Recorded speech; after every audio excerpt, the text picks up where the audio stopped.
Bienvenidos a Lo Peor de lo Peor, el podcast más basura de Santa Cruz de Bolivia, el mundo del podcast que nunca deberías ver porque es una huevada, pero hoy no te lo podés perder porque mi invitado es muy especial y realmente es alguien que siempre admiré. Creo que para la mayoría de los artistas cruceños y de Bolivia siempre ha sido un referente de hasta dónde podés llegar. Digo llegar porque en los 90 uno escuchaba de este artista, guitarrista, que estaba tocando en Japón, que en Alemania, y vos decías, wow, o sea, ¿no? Y incluso hasta el día de hoy es algo muy raro, pero mal que mal, a cualquiera que está haciendo o está involucrado en la parte artística, le da pues una ilusión de que de alguna forma sí se puede lograr esas cosas, ¿no? Independientemente que no sea guitarrista en el área en el que estés, en mi caso, en cine, a mí sí me da una ilusión porque de alguna forma ese sueño alguien te lo vuelve físico, te lo vuelve real. De alguna forma, si ves que alguien lo está logrando, vos decís, ay, quizá yo también puedo, ¿no? Entonces, en esa parte, yo siempre miré mucho a mi invitado, eh, que de lejos uno de los guitarristas más importantes del país. Bueno, lo quiero presentar para que empecemos en esta conversa. Querido Piraí, ¿cómo está? Uri, un abrazo fuerte, hermano. Qué gusto compartir este otro aspecto de nuestras existencias con vos. Y además, de paso, aquí tener en mi regazo a este caballerito que es un privilegio que nos acompaña a Yaca, mi esposa y a mí. Él es Amir Altazor, yo le digo Altazor. Eh, y que él comparta además con nosotros una parte de esta charla antes de que se vaya por allí es un gusto. No, totalmente, querido Piraí. Y bueno, hay una cosa por la que me gustaría empezar. Sé que la has hablado en algún momento, pero creo que hay un gran significado para vos y es el tema de los nombres. A vos te pusieron Piraí, este, tenés tu hija Casiopea, tenés tu hijo Amir Altazor. Hay una cosa en los nombres con la que yo me identifico porque yo me llamo Uri. Y mi padre, bueno, a pesar de que esta influencia viene de mi tío, mi padre optó por eso. Yo siento que para mí ha resonado mucho al llamarme Uri, ¿entendés? A nivel de sonido, a nivel de significado. Y me gustaría que empecemos por ahí.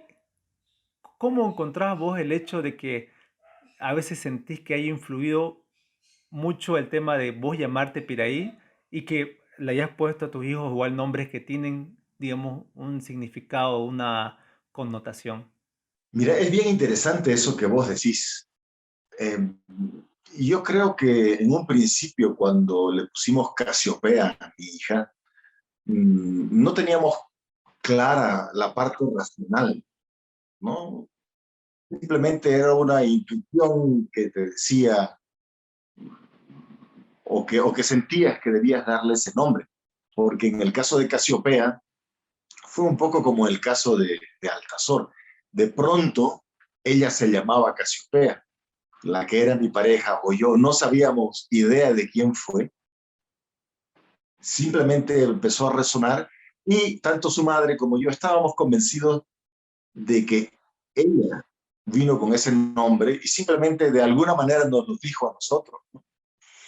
Esa es una parte, esa es la parte intuitiva. Tendrían que pasar años después para que yo conozca más acerca de la numerología, por ejemplo, o que para que yo conozca más acerca de la cosmovisión andina, aymara, por ejemplo, con la que estuve relacionado con un amigo muy conocedor de la cosmovisión andina y aprendí muchísimas cosas, ¿no?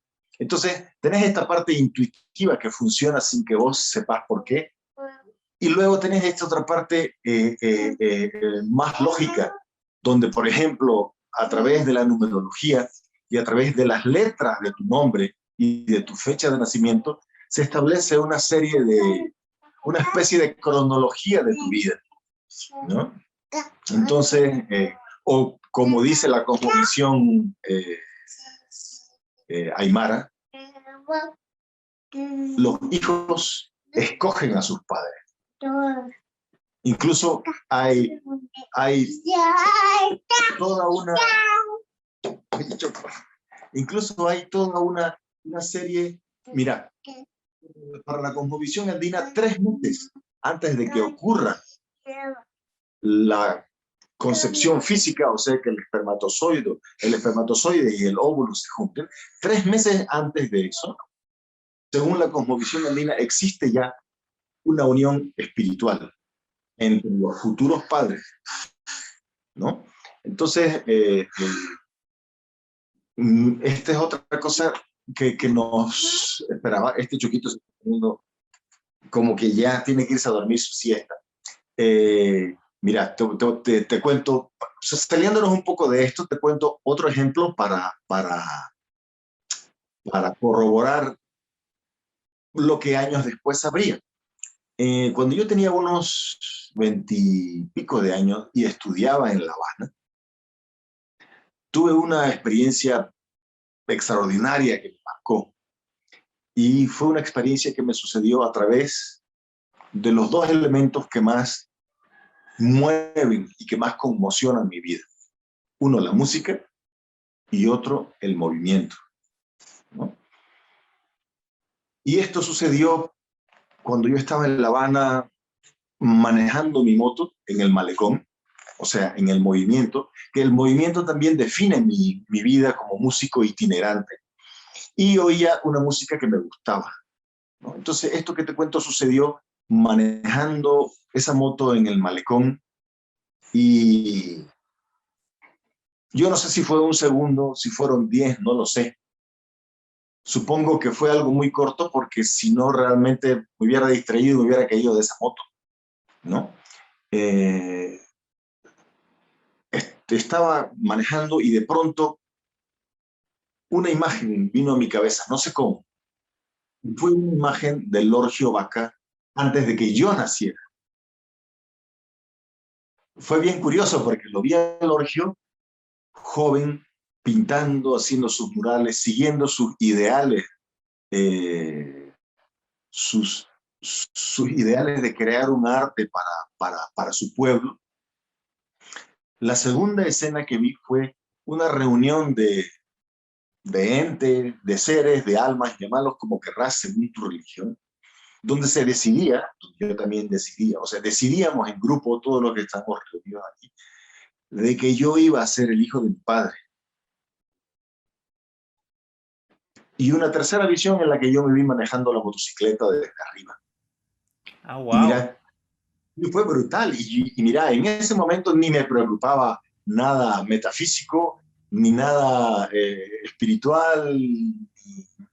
No era mi preocupación. O sea, no era algo que me ocupara el tiempo en aquel entonces, ¿no?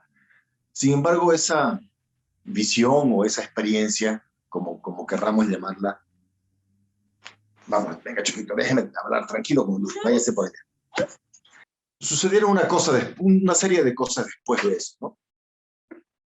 La primera de ellas fue que cambió por completo mi idea del tiempo y del espacio, sin necesidad de recurrir a la física cuántica o a ninguna de las cosas que nosotros conoceríamos mucho después. ¿Sabes qué me sucedió? Mira, en ese momento, por alguna razón, yo percibí que el tiempo no era lineal, como todos nosotros lo entendemos, ¿cierto? En ese momento, yo entendí de que el tiempo era vertical y de que todo está sucediendo a la vez. Simplemente depende de tu capacidad para conectarte con ciertas frecuencias, para ponerlo de una manera en que todos lo entendamos. En este mismo momento, en tu casa, en mi casa y en la casa de todos aquellos que nos están viendo, hay, no sé si cientos, pero decenas de emisoras de radio, por así decirlo, ¿no es cierto? Están todas sonando en este momento. Pero ¿qué es lo que hace que nosotros podamos oírla? Una radio. Y una radio que vos sintonizás para oír la frecuencia 91.3 o la 104.5. Entonces, mi comprensión del tiempo se hizo vertical y de que todo sucede a la vez. Simplemente depende de tu capacidad para conectarte con esas distintas vibraciones. Por ejemplo, eso fue lo que yo entendí de mi experiencia y que después, ahora, leyendo cosas sobre física cuántica, te enteras que, que hay un paralelo asombroso. O lo que dice la cosmovisión aymara, sin tener que irnos más lejos, de que los hijos escogen a los padres. Mira esta experiencia que yo tuve hace como 25 años atrás, me hizo ver de alguna manera que yo soy hijo de Lorgio porque escogí a Lorgio como mi padre, escogí a Lorgio, escogí su ejemplo, escogí su camino, escogí su arte para ser compañero de él. Porque aquí viene lo interesante, yo somos 3 hermanos, los otros 2 no se dedican al arte. De los 3, el único que tiene un nombre raro soy yo. Entonces te das cuenta que ahí ya las casualidades se empiezan a diluir para realmente convertirse en certezas, ¿no? Entonces lo de los nombres, regresando a lo que estábamos conversando, tiene que ver con eso. Eh, y por último, ¿qué podés esperar de un tipo que se llama Piraí, que le ponga pues Casiopea a su hija y ponga Altazor a su hijo, ¿no? No, totalmente. Yo siempre, me acuerdo que una vez un amigo me dice, a ver, hacemos una pregunta que jamás me haya hecho yo. Y yo tenía justo una pregunta que era, ¿cuál es tu verdadero nombre? Porque no es ese el que te han puesto tus padres. Hay un nombre, como te digo, a veces creo que tenemos quizá la capacidad de estar en sintonía, como decís vos, de decir, este es su nombre, ¿por qué no sabemos? No es una obligación social o una construcción social de que porque se llamaba mi abuelo así o porque estila esto le vamos a poner tal nombre, digamos, ¿no? Sino que de alguna forma estás en sintonía de decir, ah, ya, creemos que este es el nombre con el que viene el bebé. Y yo lo encuentro muy importante eso porque sí siento que determina demasiadas cosas, ¿no ves? Totalmente, totalmente. O sea, de hecho, por ejemplo, la numerología, que me ha dado unas sorpresas extraordinarias. Cerrame la puerta, por favor. El Altazor la dejó abierta. La numerología que me ha dado unas sorpresas extraordinarias. Sabes que parte de las letras de tu nombre, ¿no? Para establecer una serie de hechos que aparecen en tu vida o que aparecieron en tu vida, ¿no? Y, y lo que vos has dicho acerca de la sonoridad o de la presencia que te confiere un nombre es totalmente. Uri Carrasco es algo que suena de por sí, más allá de que vos seas el men dentro del mundo del video y del cine, ¿no? Tiene mucho que ver tu nombre con, con la labor que vos estás realizando. No, o sea, a veces, y eso son una de las cosas que me gustaría preguntarte porque eh, en el tema, escuchando y un poquito investigando con vos, hay cosas que me identifico en el tema, por ejemplo, que cuando yo decidí hacer cine, y bueno, siempre nos gustó el cine acá en casa, pero en el momento que ya decido hacer y cuando ya tengo mi primera experiencia, hago mi primer cortometraje, para mí fue como nadar en el agua, o sea, esto es lo mío, no hubo duda y nunca tuve duda. Y cuando escucho de vos, en el momento que empezás a los 10 años ya a tocar guitarra y obviamente quizá vos sentís, ah, yo soy bueno para esto, aunque también luego decís que a tus 22 años en La Habana es donde recién, digamos, encontrás o terminás de entender si quieres la figura de lo que estabas haciendo, pero para vos no hubo de repente duda a tus 10 años de decir, ah, ya, esto es lo mío, ¿no? Pero me gustaría que empecemos por ahí a hablar de justamente en ese momento en el que de alguna forma la guitarra llega a tu vida y debe haber algún momento de iluminación, principios en los que vos decís, pucha, me siento bien aquí, esto fluye y no hay dudas de repente, no hay cuestionamientos, ¿no? Es bien interesante, mira, siempre yo creo que podemos dividir para entender mejor lo que nosotros percibimos como una intuición y lo que después entendemos con el raciocinio. A través de mi vida yo simplemente he hecho cosas. Nunca he sabido bien por qué. Después las he entendido. Y tocar guitarra fue una de esas, ¿no? No es que yo sintiera de que esto es lo mío y que esto es lo que quiero hacer durante mis años de adolescencia. Simplemente lo hacía. Y lo que sí me daba cuenta era que cuando mejoraba yo como persona, cuando superaba, qué sé yo, mi timidez o un miedo o una angustia, me daba cuenta que la guitarra mejoraba. Y cuando lograba mejorar algo en la guitarra, me daba cuenta que la persona también cambiaba.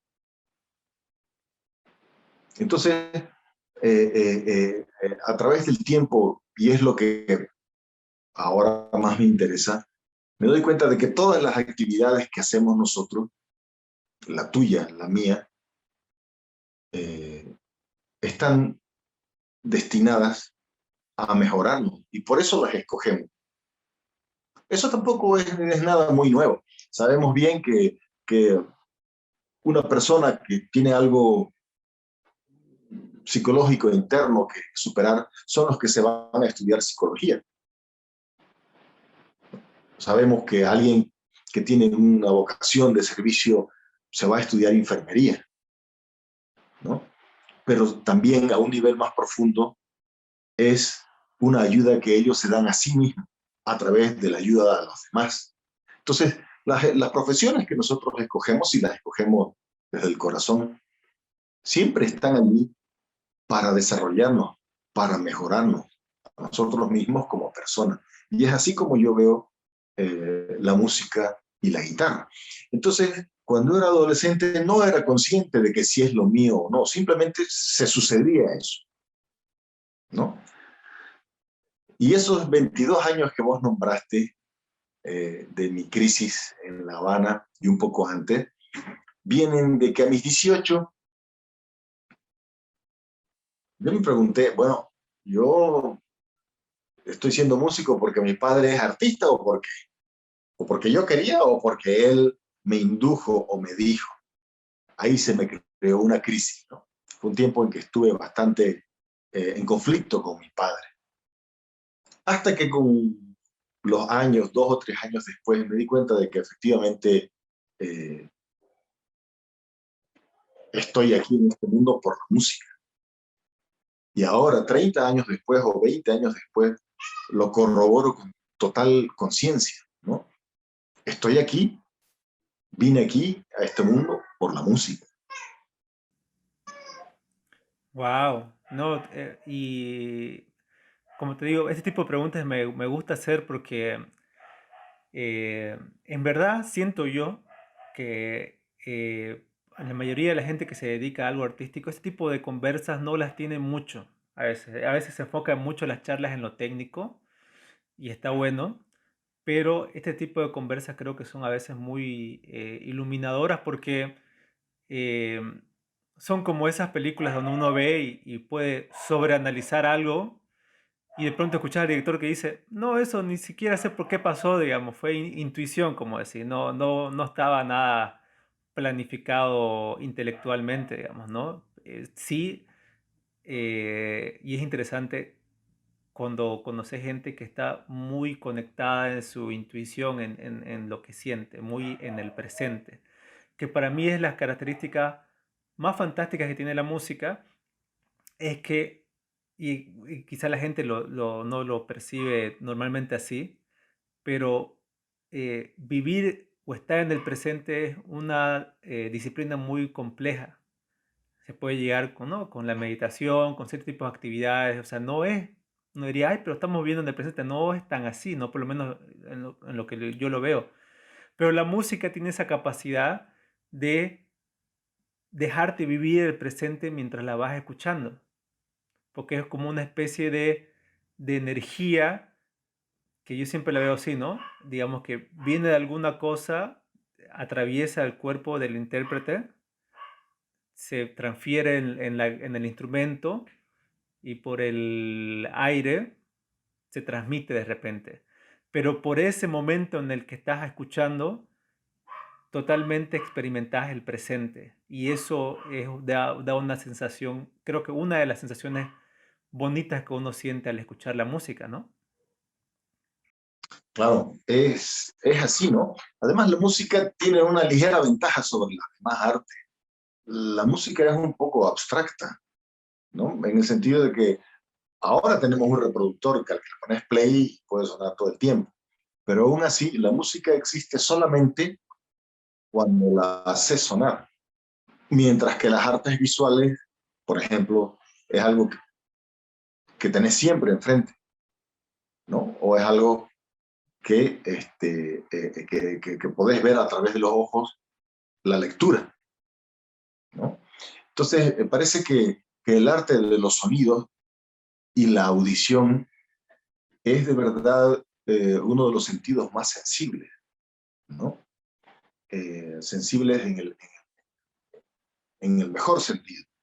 También se dice mucho que los hombres son de ver, o sea, los hombres, su, su sentido principal innato es la vista, mientras que en las mujeres es el oído, ¿no?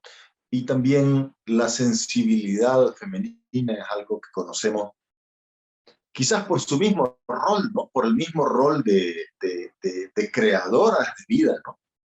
Que por el mismo rol, yo a veces he pensado, mierda, para lo único que hubiera querido ser mujer es para tener mi hijo en el vientre durante 9 meses, ¿no? Porque su madre tiene una ventaja como madre porque lo tuvo, pues hay otro tipo de conexión que nosotros tenemos que esforzarnos en el día a día como locos para lograr esa conexión con nuestros hijos, que con sus madres sucede de manera natural, ¿no? Entonces, siempre las mujeres creo que tienen una representación muy, muy particular. Eso de que la mujer es el pilar de la familia no es nomás una frase cualquiera, ni es una frase machista, ni nada parecido, ¿no? Em, las mujeres como creadoras de vidas tienen una posición que yo con el pasar de los años cada vez admiro y respeto más.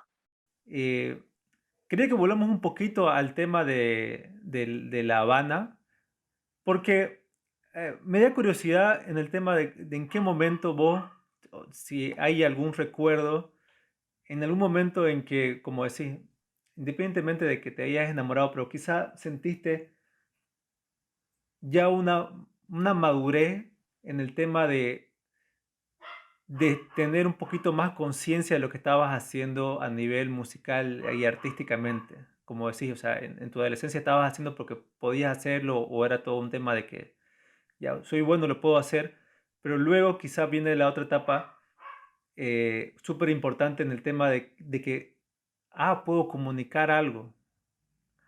Puedo controlar lo que comunico porque antes si estoy enojado no me doy cuenta y toco y se transmite eso, pero no me di cuenta. O si estás frustrado, o si estás feliz y no te diste cuenta cuando después hay quizás la conciencia de decir, sí puedo comunicar lo que yo desee comunicar de repente. Si yo tengo alguna virtud, o sea, lo que yo realmente podría reconocer en mí como alguna virtud que no se debe a mí, o sea, es una virtud que se me regaló, es un don que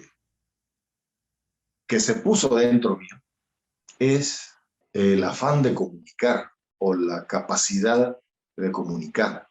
Que yo con los años la haya aprendido, la haya desarrollado, la haya sistematizado incluso, algo que hice cuando me pidieron una charla para TED, ¿no? Donde realmente hice una sistematización de algo que creo que es lo más importante que yo llevo en mí y que creo que es lo más importante para cualquier persona que quiere comunicar algo con la gente.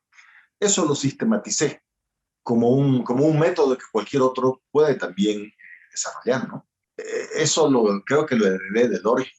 Ahora me doy cuenta también esa conexión del hijo que quiere ser, no sé, de la persona que quiere ser hijo de ese padre, ¿no? Y cómo me di cuenta de eso, o sea, cómo empecé a darme cuenta de esto, fue así, mira. Hace 20 años, vos sabés que tener una afirmación de videos de, qué sé yo, de tu graduación, de tu cumpleaños. Era pues imposible. ¿No es cierto? Ahora cualquiera tiene un celular, pero acordate a ver hace 20 años, 25 años, ¿quién tenía una cámara para filmar tu graduación? A lo sumo había fotos, digamos, ¿no? Igual las fotos eran escasas, ahora puedes tomar 100.000 fotos y no hay que gastar en rollo ni en que te las vayan a revelar. Entonces yo di un concierto y, y alguien lo filmó y tuve la oportunidad de ver esa filmación. Mira, me quedé sorprendido, Uri. Ujú. Me quedé realmente boquiabierto porque cuando yo tocaba, yo sentía un cuerpo en ebullición. Cuando yo tocaba sentía un montón de energías que se movían por aquí y por allá en el pecho. Y para mí estaba dentro de un terremoto o maremoto interno. Oye, cuando vi ese video tocando, me quedé, mira, porque apenas me movía. O sea, para lo visual, realmente no hacía mucho más que esto y alguna que otra cara, mientras que internamente, esa, internamente era un terremoto, un maremoto, sucedían montones de cosas, ¿no? Entonces, a partir de ahí, empecé a comprender que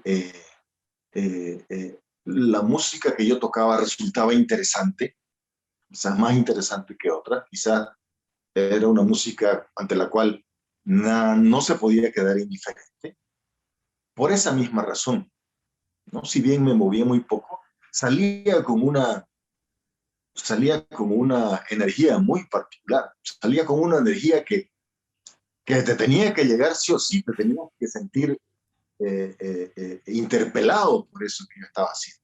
Entonces ahí empecé a comprender esto que vos me estás contando, ¿no? Cómo, cómo, cómo mi trabajo de alguna manera sobresale, ¿no? Y fíjate que es un tipo que toca la guitarra, que no canta y que no toca música folclórica ni música romántica, usando los términos que más conocemos, digamos, ¿no? Entonces, me di cuenta que ese es el don que se me ha regalado. Que después, como te digo, lo sistematizara y me diera cuenta de cómo, de dónde vienen esas energías y cómo las manejo, eso es otra cosa de la que podemos hablar después.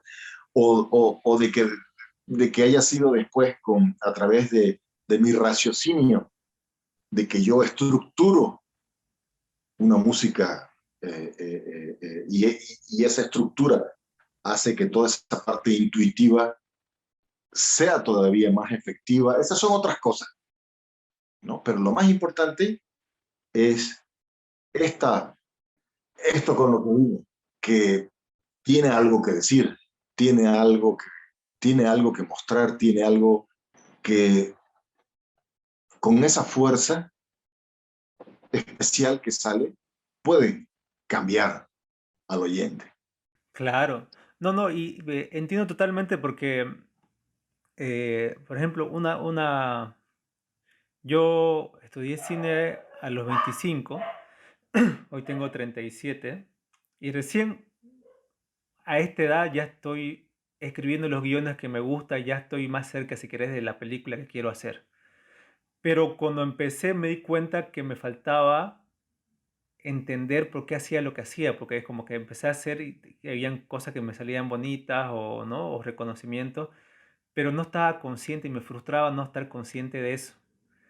Y comencé a hacer un estudio, sin dejar obviamente trabajar y hacer cosas, pero una profundización interna de decir cómo hacer las cosas, ¿no? Y algo que me gustaría que hablemos en mi experiencia es, yo por ejemplo reflexioné de que para mí la clave es cualquier proyecto, videoclip, película o edición de película, o cuando me tocó, por ejemplo, editar los videos que me encargaste y que creo que vas a presentar pronto, fue ya, lo que tengo que hacer yo es que cuando me toque algo para hacer, o yo voy a hacer algo propio, tengo que engancharme emocionalmente, tengo que entenderlo. Y eso es lo que me va a guiar.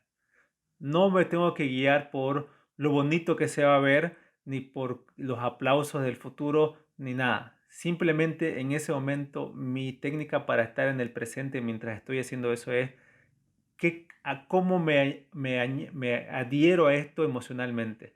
Esto me provoca añoranza, esto me provoca nostalgia, esto me provoca, ¿entendés? Y ese sentimiento, que podemos darle incluso un color, es lo que me va a guiar. A mí me gustaría que vos, por ejemplo, ¿cómo lo ves? Porque vos elegís piezas para tocar, para hacer un concierto, para hacer un DVD, para hacer un recital. Pero lo fascinante para mí es que si no las entendés y no te integrás emocionalmente a las piezas, no las podés interpretar, no podés dar tu versión de lo que entendés de tal pieza, ¿no? Entonces, ¿cómo es ese proceso tuyo? Yo uso un método que me he inventado para mí, que a mí me sirve. Cuando estoy empezando a tocar una pieza, claro, primero la escoges porque te gusta, porque te atrae, ¿no? Eso no tiene mucha ciencia, hay algo que simplemente te atrae y te gusta, ¿no? Pero ¿cómo encontrás, o sea, cómo encontrás esa conexión con esa pieza? ¿Cómo desarrollás esa pieza? ¿Cómo haces que tu versión de esa pieza tenga algo que decir? O sea, que tu versión de esa pieza sea válida dentro del mundo de la guitarra, ¿no? Porque hay cientos de otros guitarristas que también la tocan. Y mirar, lo que hago es, uso mucho el cuerpo. Yo tengo una versión de Piazzolla, de las cuatro estaciones de Piazzolla, de la que estoy especialmente feliz, porque no te imaginas cómo bailé esas piezas. A través del baile entiendo la música, porque el cuerpo se mueve y a través de este movimiento encuentro los acentos, encuentro las inflexiones, y estando sentado no las puedo percibir, ¿no? El baile es importantísimo para mí.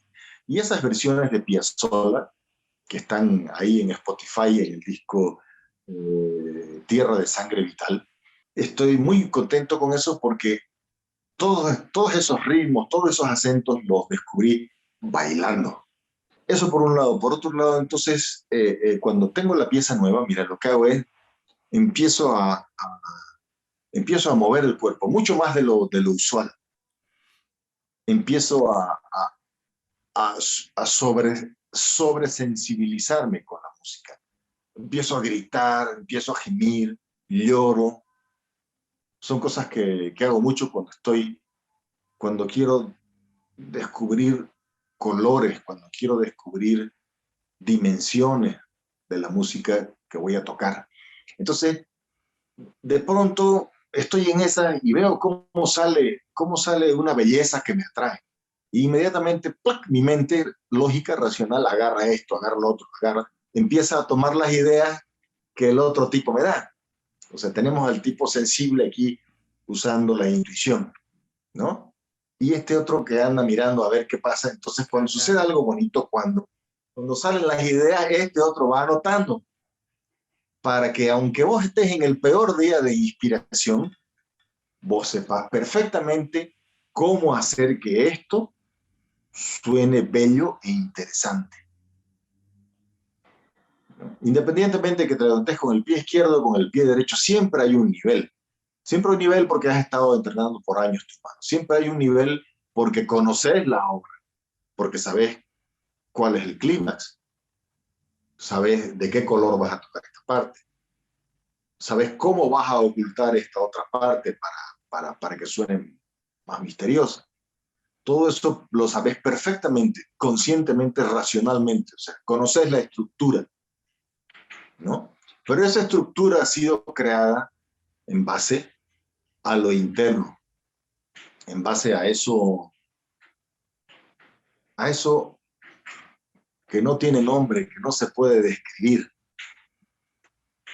porque cuando lo describís empieza a desintegrarse, ¿no? Es un poco como, así empieza el Tao Te Ching, ¿no? Un libro más antiguo que la Biblia todavía. Eh, dice, el Tao que puede nombrarse no es el Tao. O sea, lo que quiere decir eso es, lo único válido para entender el Tao es la experiencia. No todo lo que yo te pueda decir acerca de eso. Solo la experiencia te hace realmente comprender algo en su magnitud, no las palabras.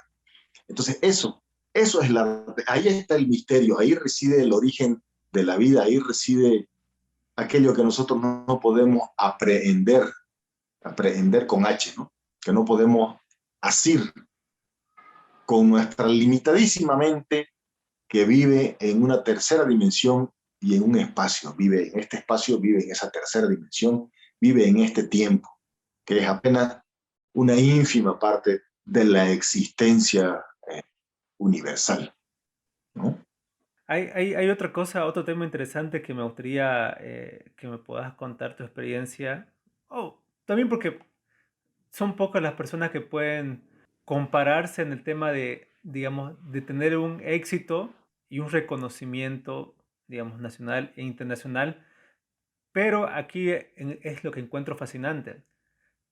En el tema del ego, a vos nadie te entrena para eso. O sea, a nadie que se dedica a las artes, nadie lo entrena para ser famoso y lidiar con eso de ser famoso y con que te digan, sos lo máximo, sos el mejor, sos el renacimiento de Jesús y vos después, ¿cómo haces para no hacer a continuación un trabajo porque la gente quiere eso? ¿Cómo sigo haciendo lo que yo quiero? ¿Entendés? Entonces creo que esa disciplina es muy compleja y como te digo, no todas las personas aprenden o no, tienen caídas, tienen altibajos, pero ¿cómo ha sido tu trabajo, tu manejo con el tema del ego en todo este proceso de tu carrera? Yo personalmente no he tenido problemas con eso, ni conflictos, que otras personas sí. Y en algunos casos sabes que se vuelven conflictos serios, ¿no? Que los llevan a alcohol, la droga. Había un jazzista muy famoso, ¿cómo se llamaba? No sé si fue Charlie, caramba. Era alguien que tocaba un instrumento de viento. ¿Cómo se llama? No me acuerdo ahorita el nombre, pero este es un caso extremo, donde el tipo realmente pensaba que lo hacía tan mal que terminó suicidándose, ¿no? Entonces, ese ya es un caso Mm. extremo, ¿no? Y bueno, en este caso está más relacionado solamente con lo artístico, pero volviendo un poco más al punto del tema que me preguntas, en mi caso no tuve conflicto con eso de manera natural porque nunca me lo creí, nunca me interesó mucho, nunca mi atención se centró en ese punto, ¿no? Mi atención estuvo siempre centrada de manera natural en cómo tocar mejor para sentirme feliz, para sentirme mejor yo. Y ahora me alegro que esa obsesión haya menguado un poco, porque creo que hay etapas para las obsesiones, ¿no? Eh, y no es sano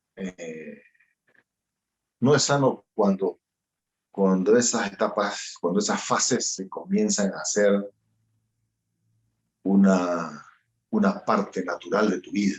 Mira, cuando estaba en La Habana, estudiaba como un desesperado. Mi novia no me importaba, no me interesaba ir a la playa, no me interesaba ir al cine. Lo único que hacía hoy era tocar guitarra. Yo llegaba a estudiar hasta 13, 14 horas al día, con reloj, o sea, no son ilusiones. Además, era tan obsesivo que cuando andaba por las 8, 9 horas, me forzaba a mí mismo y decía, no, recién voy por 7. Me faltan 3 más para llegar a 10, ¿no?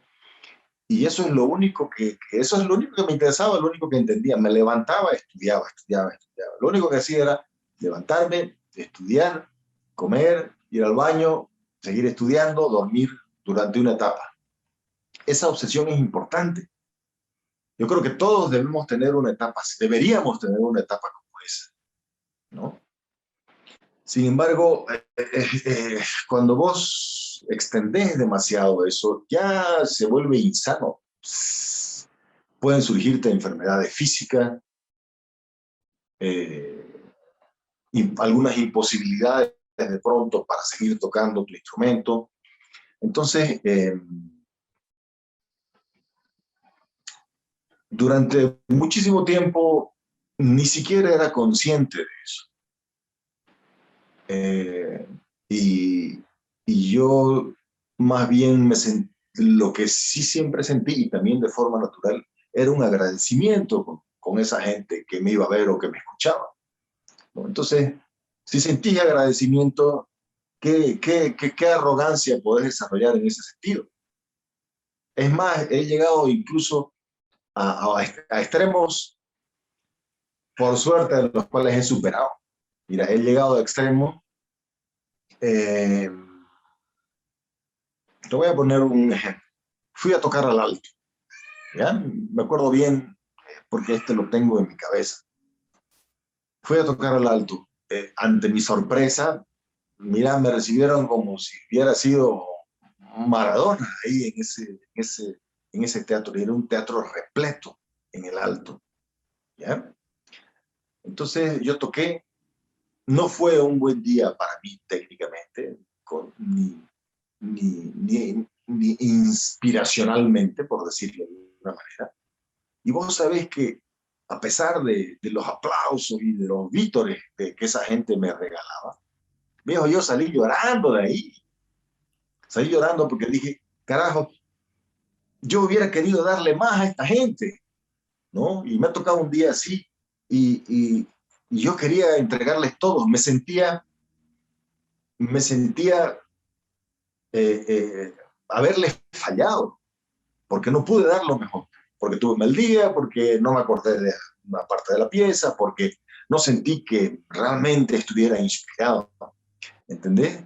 Eso ya son burreras también, porque no podés vivir así. Una imagen de cómo me he sentido varias veces a lo largo de mi vida, ¿no? Y que también te revela un poco el nivel de compromiso que tengo con esa gente.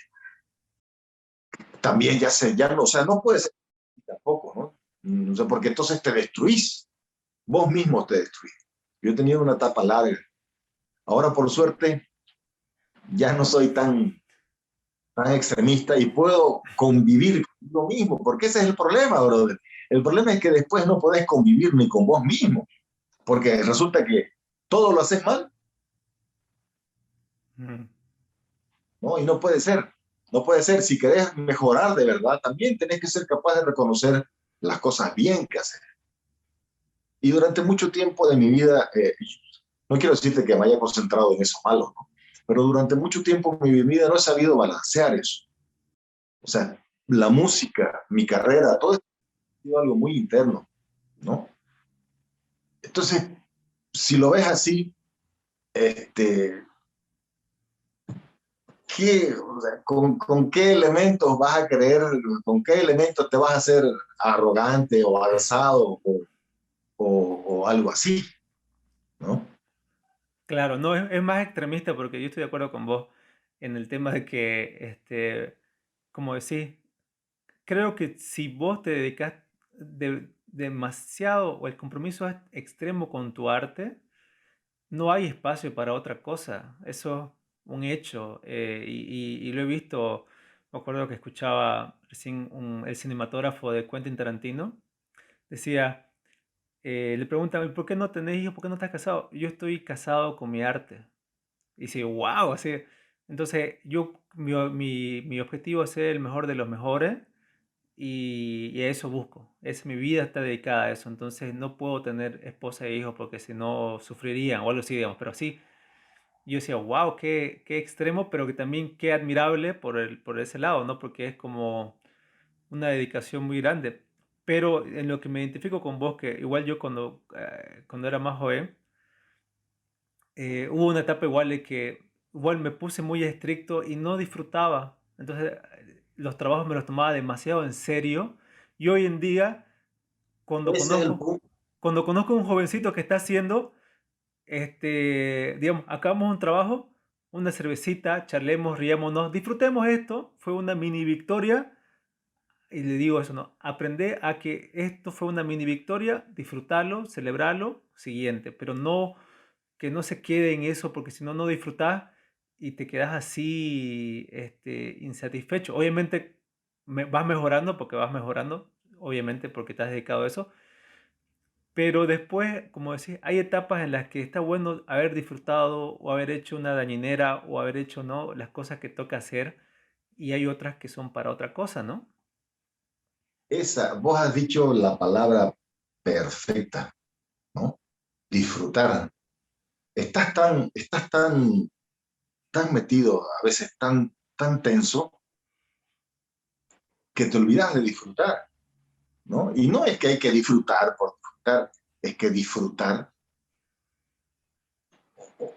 o la risa, o la sonrisa, o el sentirse bien, es parte fundamental de la vida. No puedes hacer tu arte en toda su belleza si es que no disfrutas, pues hermano, ¿no? Entonces, a veces esos excesos nos conducen realmente, como en mi caso, a olvidarnos de esa cosa tan sencilla que quizás para mucha gente, a disfrutar, si yo todos los fines de semana me voy a jugar fútbol, me encuentro con mi comparsa, esa es una vida hermosa, pero quizás nosotros los que nos dedicamos al arte con esta obsesión, un poco como te dije cuando estaba en La Habana, no iba al cine, no me importaba mi novia, no iba a la playa, lo único que quería era tocar, ¿no? Está bien por un tiempo. Y lo que decía de este cineasta es importante. Y me hace recuerdo algo que le oí decir a Ronaldo, a Cristiano Ronaldo, que me pareció también extremo, pero, y arrogante si querés, pero importante. Este tipo decía, sí, yo soy el mejor del mundo. Y después explicaba, puede ser que no, pero para mí, yo tengo que ser el mejor del mundo, realmente para poder lograrlo o para poder llevar mi cuerpo a ese nivel. Eso fue bien interesante, ¿no? El tipo decía, yo soy el mejor del mundo, ¿no? Y después acotaba, puede ser que no lo sea, eso no importa si lo soy o si no lo soy, pero para mí, para yo poder lograrlo, yo tengo que creer eso. Me parece interesante, porque por algún lado tiene verdad lo que él está diciendo, brother, ¿no? Porque yo me voy un poco al otro extremo, algo que amo de ahora de la edad que tengo, es precisamente balancear un poco mejor eso, ¿no? O sea, no solamente concentrarme en todo aquello que no me sale todavía, sino en que ya algo bien hecho también, digamos, ¿no? Y ese algo tiene un valor y tiene un precio, que son cosas que yo no veía, ¿no? Y que son importantes reconocer para que vos podás seguir avanzando y disfrutando, porque sin disfrutar no existe la vida, sin disfrutar no existe la creación. Sí, pues es el tema del balance, a mí me parece fantástico porque es, como te digo, a veces si no tenés un mentor es complicado porque vos te lo vas resolviendo solo.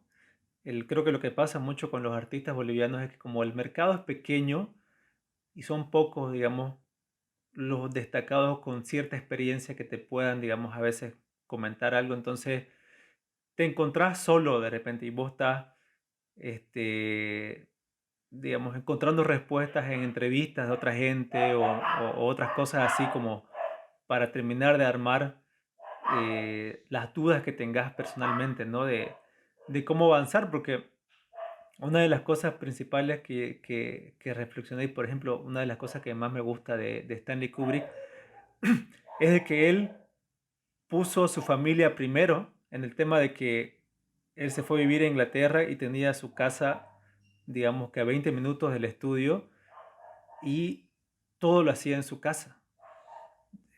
Editaba en su casa, hacía la preproducción en su casa, en su cocina y entonces tenía, digamos, de alguna forma a su familia cerca y no daba entrevistas y todo por ese tema de alguna forma encontrar, si querés, ese anclaje o esa raíz ahí, digamos, ¿no?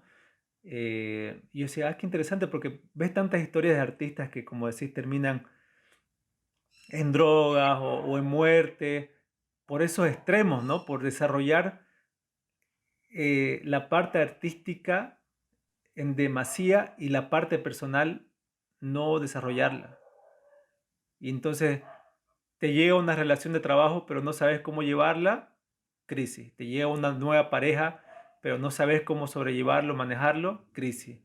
Y entonces tener ese equilibrio en ambas cosas es súper complejo, ¿no? Y con esto quiero que entremos a una parte igual bonita tuya, que es también la parte que te ha tocado en el tema de enseñar a otros chicos guitarra, que seguramente te ha dejado otro tipo de reflexión, porque a la hora de enseñar hay una, como decís, como lo que hiciste para la charla TEDx, hay una reflexión, porque también para enseñar tenés que saber cómo enseñar para que la persona pueda aplicarlo, ¿no? Entonces, ¿cómo ha sido esto de vos de enseñar y qué te ha retribuido en tu vida?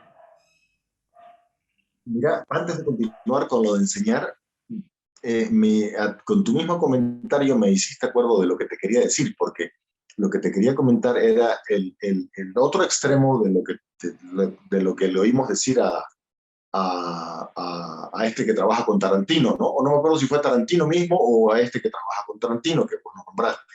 El hecho es que este dijo que estaba casado con su arte, lo cual es totalmente válido y posible. Pero lo otro que yo te quería hablar, además de Cristiano Ronaldo, era de la familia, o sea, de la parte personal.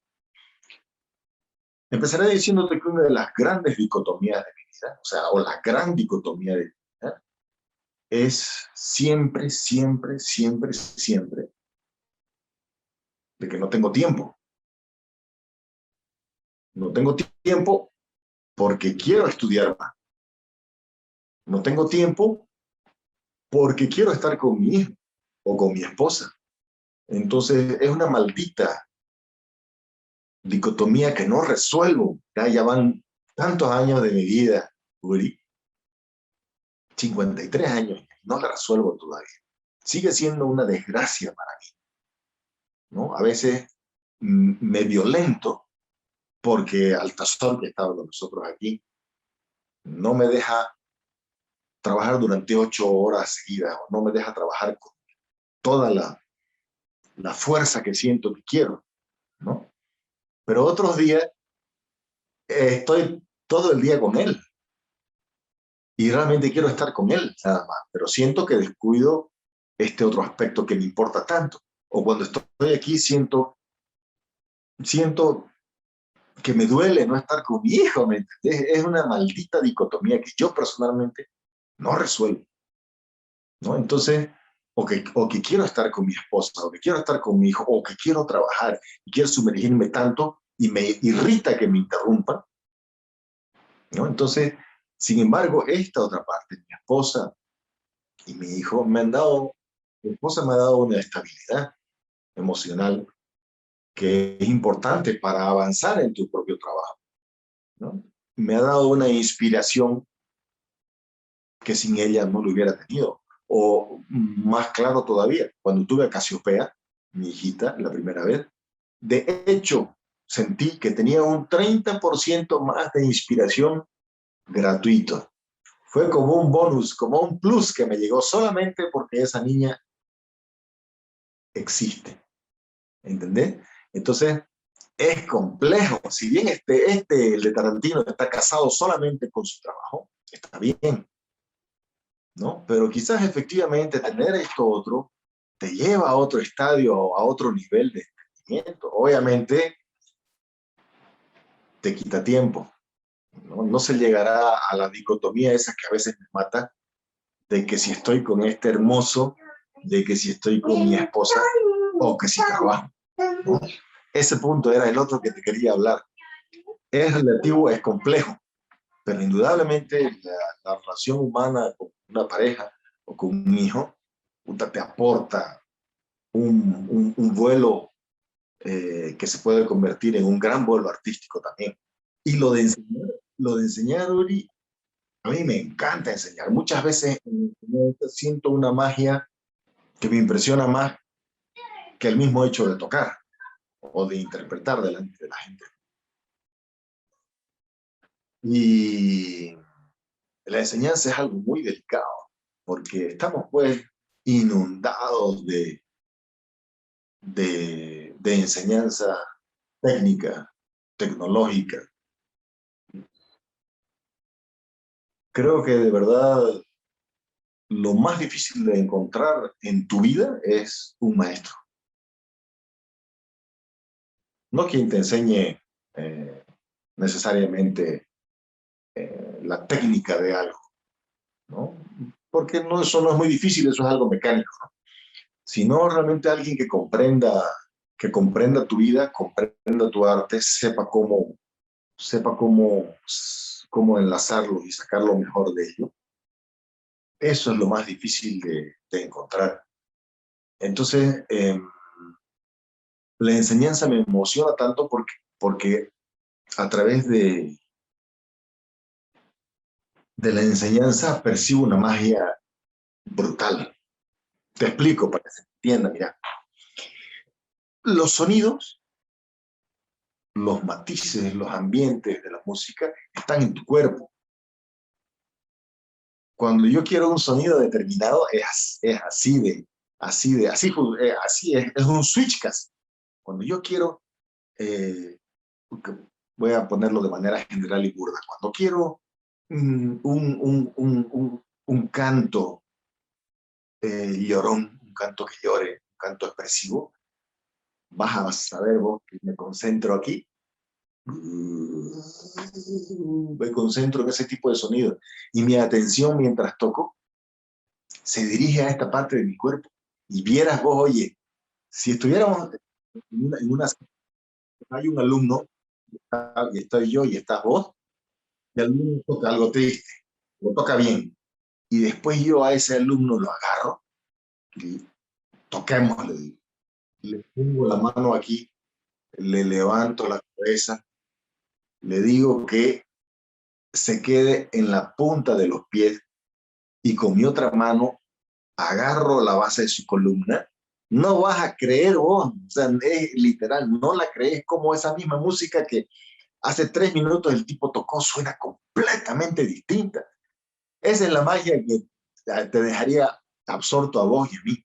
Esa misma música que hace 1 minuto o dos el tipo tocó, ese mismo pasaje, cómo suena de increíblemente distinto cuando entonces yo empiezo a agarrar, a tocarlo desde los centros donde yo sé que están los colores, donde yo sé que están los rangos dinámicos, ¿no? Entonces, esa es la magia de la música. Y es bien interesante porque yo creo que eso es otro don que me ha sido regalado. Este y el que te nombré al principio. ¿No sabes qué? Yo oigo la música y en mi cabeza, sin pensarlo, oigo es cómo esa misma música podría sonar mejor. Es una magia. A vos te puede suceder también seguro cuando estás viendo una película, ¿no es cierto? Y cuando la película está tan bien hecha, wow, te deja, pero así te manda a la mierda, o sea, quedas pero tan que decís, wow, qué obra de arte. Pero vos cuando estás viendo una película y empieza a flaquear, vos ya sabes, esto, si se hubiera hecho de esta otra manera, hubiera sido más interesante, o esto otro. Entonces, cuando yo oigo la música, cuando hay un alumno, yo simplemente oigo y ya sé todas las respuestas sin haberme hecho las preguntas. Entonces, la enseñanza para mí se traduce en eso, no en enseñarle esto o lo otro, sino en oír y ver qué necesita esa persona en particular, ¿no? Eh, si vemos que es un tipo extrovertido, vamos a hacerlo tocar canciones muy introvertidas para trabajar ese aspecto de, si es un tipo tímido, dicho burdamente, ¿no? Si es un tipo tímido, vamos a hacerle trabajar piezas que realmente te exijan un empuje hacia lo externo. Y después, esta magia que te comento, ¿no? Oigo y ya sé cómo, porque ¿sabes qué? no se enseña con las palabras. Con las palabras llegas solamente al intelecto, al raciocinio. Sin embargo, cuando yo pongo mis manos en él, en sus distintas partes, cuando le digo que muevo el cuerpo así o que su postura sea tal cual, ¿no? A través de mis manos expelo, sale una energía que es la que en ese momento él necesita para que su música sea mejor, suene más expresiva, ¿no? Entonces, es por eso que la enseñanza es tan mágica para mí y para vos si estuvieras ahí en ese mismo instante con el alumno, ¿no? Oyendo la música un minuto después, cómo simplemente cambia. Y luego, claro, viene la parte racional. Bueno, mira, esta parte más tensa, vamos a armar una tensión que va creciendo hasta aquí, a partir de aquí vamos a liberar esa tensión y vamos a hacer un espacio. Esas cosas también, por supuesto, ¿no? Esas cosas van juntas, las racionales con estas otras intuitivas, ¿no? Pero lo más importante es, no se puede enseñar. Lo más importante no lo puedes enseñar. Es un poco como el koan en Japón, donde el maestro enseña a través de cualquier tontería. ¿Has oído eso? Digamos, maestro, ¿por qué no sé qué cosa? Y el maestro agarra una cacerola y ¡pam! Le da un golpe en la cabeza, digamos. Le pregunta algo el alumno, el discípulo, y el maestro le dice, porque los pájaros cagan sobre tu cabeza, ¿no? Y da una respuesta que no es una respuesta, pero que precisamente por, qué sé yo, en este caso, por lo ridícula o grosera de su respuesta, ¡pac! Te ilumina un espacio que vos necesitabas iluminar y que estaba oscuro. Como una de las más grandes enseñanzas que yo he tenido, mira, bueno, y me estoy acordando ahora, en Alemania, tocaba. Y mi maestro oía más o menos, miraba por la ventana. Cuando terminé de tocar, el tipo se agarró los huevos. Me dijo, carajo, te tienen que doler los huevos, me dijo, mientras se agarraba los huevos. Y fue a la esquina donde estaba el basurero y pateó el basurero, brother. Salió volando el basurero, toda la basura y el basurero salieron volando. Imagínate esa clase. Esa debe haber sido una de las enseñanzas más extraordinarias que yo he tenido. Y fíjate que he tenido, yo he estudiado por casi 13 años con grandes maestros, ¿no? Pero esa enseñanza me hizo comprender.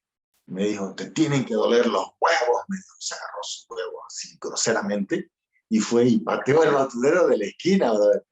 Imagínate la violencia o lo que eso causaría en mí. No, totalmente, y lo comprendo totalmente porque a veces yo he aprendido, bueno, a las malas, eh, que esa parte que ahorita cuando lo escucho, cuando me comentas la anécdota de tu maestro, que quizá es a veces esa agresividad y ese fuego que falta y que vos tenés que aprender a tenerlo ahí y usarlo, y porque uno puede ser a veces muy pasivo, de repente no se da cuenta.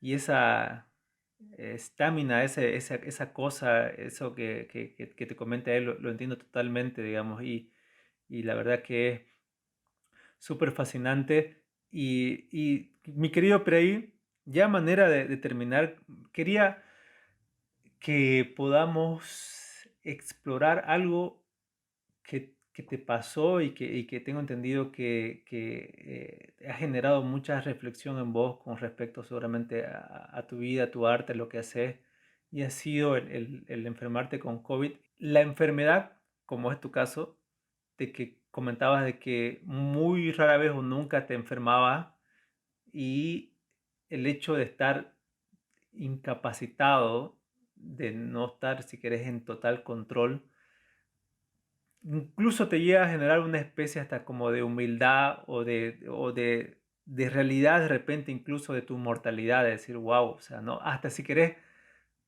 creo que incluso te ayuda a sentirte vivo, porque suena raro eso igual, ¿no? Pero en el día a día uno está tan entumecido porque obviamente no puedes sentirlo todo. Y cuando pasa algo extremo como que sentís y, ¿no? Y la sangre se recorre por todo tu cuerpo y se estremece. Y eso es muy raro, digamos, ¿no? Contame cómo ha sido este proceso de enfermarte y qué reflexión has sacado en tema de que obviamente, digamos, hoy estás bien y tu familia está bien. Tenemos que ser agradecidos por eso. Pero sí quizá ha generado un antes y un después. Digamos que, lo pondremos así, digamos que como seres humanos tenemos este rango de sensaciones, o no diremos sensaciones porque quizás sensaciones se limiten solamente a nuestros cinco sentidos, a lo que olemos, a lo que vemos, a lo que oímos, ¿cierto? A lo que tocamos, y eso es pues limitadísimo. O sea, realmente somos el que piense que el mundo se reduce a lo que mira, a lo que toca, a lo que oye, a lo que ve, pues un burro nomás. Entonces no se puede. Nuestros cinco sentidos son extremadamente limitados. Solamente los animales lo superan, sin ir más lejos. Un perro, un águila ve mejor, un perro huele mejor, eh, un murciélago oye mejor, ¿no? Entonces, nuestros cinco sentidos nos muestran una realidad, nos muestran un tiempo y un espacio, porque eso de la línea de tiempo es creado por nuestros cinco sentidos. Es una ilusión de que el tiempo sucede en esa manera, creada por nuestros cinco sentidos. Entonces, digamos que nosotros tenemos esta capacidad, pero que nuestra vida diaria se reduce a esta capacidad, precisamente porque ya se acaba el programa, porque por la tarde tenés que editar el video para Viva y porque mañana tenés que ir a filmar no sé dónde y por la noche tenés que hablar con todos los que van a ir a trabajar vos el día siguiente. Eso es nuestra vida, ¿no? Estamos demasiado supeditados a nuestros horarios, a lo que nos toca hacer en ese momento. Entonces, eso es bueno, esta es la vida. Pero eso mismo nos constriñe demasiado a simplemente una cierta capacidad para ver todo lo que somos y todo lo que sucede, ¿no? Vemos esto nada más de esta posibilidad en este mundo tridimensional. Entonces, cuando vos te enfermas y conectás con eso, es como que de pronto eso se abre, es como que de pronto vos podés ver más allá, es como que de pronto todo se hace más sensible y vos podés captar una realidad más grande que la que vivimos a diario. Entonces, en mi caso particular, eh, eh, la música siempre me ha hecho vivir eso. Es como que la música me, me, me lleva a otros niveles de conciencia. Es como que la música es capaz de mostrarme cosas que no puedo ver con mis sentidos, ¿no? Entonces, la enfermedad es uno de esos disparadores que te puede llevar a ver otras cosas. Y en mi caso particular, a través de la música, eso se expandió más todavía, porque lo importante, lo interesante ahí fue que yo me llevé a la clínica mi parlante, y como estaba solo, podía oír la música en mi parlante. Y lo que yo te voy a contar puede ser una fantasía para algunos, o puede ser simplemente una poesía, o sea, una descripción hermosa de algo, pero no es así. Para mí lo que yo te voy a contar es una realidad, o si querés, otros la pueden llamar una alucinación, ¿no? Pero no, para mí no, porque lo que yo te voy a contar es todo un sistema que yo vengo viviendo desde hace tiempo atrás, como que, por ejemplo, en un concierto en Estados Unidos, en específico en el John F. Kennedy Center for Performing Arts, terminé una pieza, oye, y ahí clarísimo sentí cuando terminaba esa pieza, cómo una fuerza, una energía se iba de mí, ¿no? Entonces ahí me quedó claro, ajá, resulta que cada pieza que yo toco tiene una energía distinta, o un alma, o un espíritu distinto, como querrás llamarle, ¿no? Entonces, eso yo lo viví a través de la experiencia. Con los años he hecho todo un sistema de una realidad como la siento y como la veo yo, que es para mí una realidad más profunda, que hay que para verla necesitas estar en otro estadio. Entonces, la música, mira, la música hizo florecer ese lugar, ese cuartucho, ese cuarto blanco, árido que yo veía, en el cual no quería estar porque no quería ir a la clínica, obviamente. Mira, ese se transformó y tenía una luminosidad extraordinaria cada vez que oía la música. O cuando leía algún comentario de algún amigo que me escribía al WhatsApp de gente cercana, percibía lo que realmente sucede. Al leer ese comentario yo sentía esa energía, porque todo es energía, y eso no es místico ni nada, eso es científico a estas alturas, todo es energía, y la energía existe antes que la materia, ¿no? Entonces digamos que leía un comentario y veía literalmente como ese comentario era una energía que llegaba y me tocaba y me sanaba. Algo que vos normalmente lees, decías, ah, sí, qué bonito, qué bien, ¿no?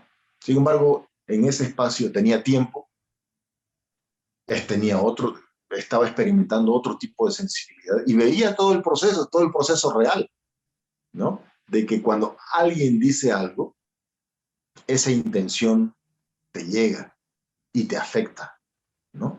Entonces, en esos momentos, mira, era increíble cómo todos esos comentarios llegaban y llegaban en forma de luces. Y aquí tampoco es ni alucinación ni nada, esto es pura ciencia, son energías que se mueven. Vivimos en un mar de energías, en una ilusión que estemos separados vos y yo, una ilusión de nuestros cinco sentidos, mediante la cual se crea el mundo en que vivimos, ¿no? Pero en una realidad más profunda, en una realidad cuántica, estamos todos mezclados, todo es un mar de energía, ¿no? Como que es ridículo de que esto sea, que esto es duro, si el 99% de la materia resulta que había sido vacío. Entonces, ¿qué es lo que forma que esto sea duro y que esto sea más blando? Pues simplemente las vibraciones, las frecuencias en que está esto, ¿no? Entonces, eran luces que me rodeaban, eran de verdad, era una enredadera, un entramado de luces que había en esa clínica y yo atónito, ¿no?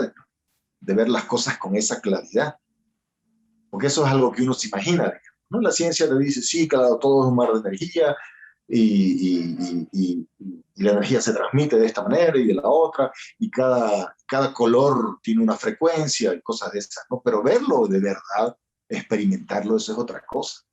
Y en ese momento yo era capaz de experimentar en mi realidad ese tipo de cosas que no podés ver con tus cinco sentidos normalmente. Y a mí me dijeron, no, esto es 2 semanas por lo menos en la clínica.